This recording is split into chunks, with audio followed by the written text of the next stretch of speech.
There are multiple ways to add new pages in Wix Harmony. The first and the easiest way is to go to the page here, and this will show you all the pages. So you have the main pages as well as the apps pages. For example, I have this app here. All the pages of this app will be shown in this subcategory.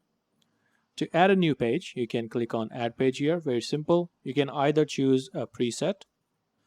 So as you can see, there are different About Us page designs here. You can choose any of them. The same goes for all the pages in here.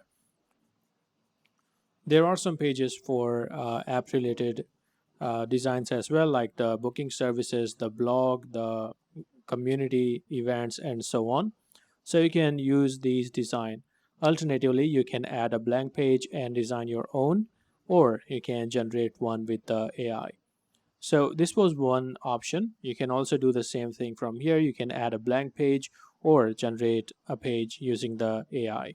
So when you choose the AI option, it will open the sidebar, the AI chat.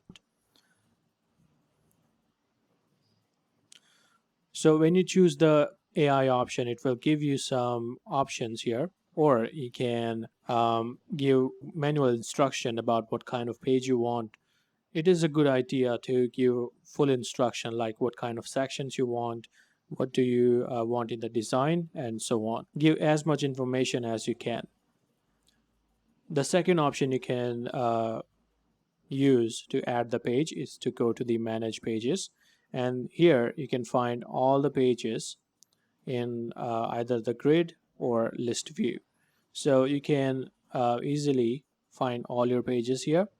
If you have more pages, you can easily manage them from this window.